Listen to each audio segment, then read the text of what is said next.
صلی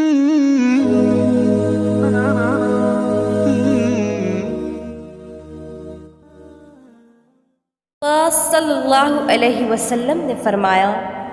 جس نے قرآن پڑھا اور اس کی تعلیمات پر عمل کیا تو اس کے والدین کو قیامت کے روز ایسا تاج پہنایا جائے گا جس کی چمک سورج کی اس روشنی سے بھی زیادہ ہوگی جو تمہارے گھروں میں ہوتی ہے۔ اگر وہ تمہارے درمیان ہوتا،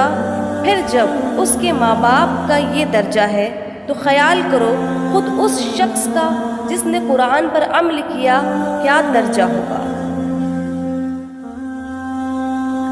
میں ایک مرتبہ ابو ہریرہ رضی اللہ عنہ کے ساتھ مسجد کی چھت پر چڑھا تو آپ نے وضو کیا اور کہا کہ میں نے رسول اللہ صلی اللہ علیہ وسلم سے سنا تھا کہ آپ صلی اللہ علیہ وسلم فرما رہے تھے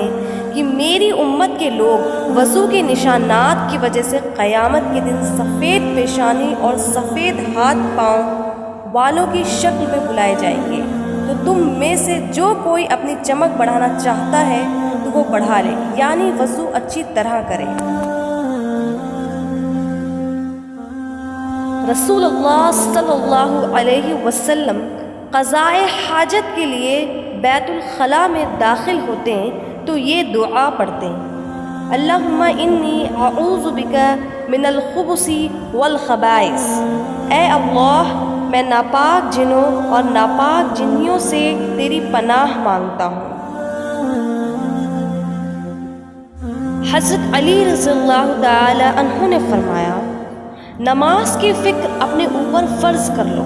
خدا کی قسم دنیا کی فکر سے آزاد ہو جاؤ گے۔ اپنی طرف آنے والی تکلیفوں کو اپنی غلطیوں اور گناہوں کی سزا مت سمجھیں،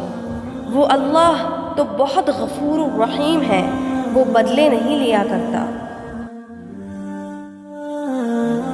رسول اللہ صلی اللہ علیہ وسلم نے فرمایا،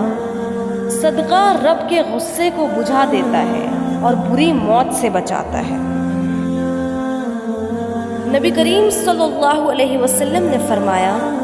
تم میں سے کوئی شخص ایماندار نہ ہوگا جب تک اپنے بھائی کے لیے وہ نہ چاہے جو اپنے نفس کے لیے چاہتا۔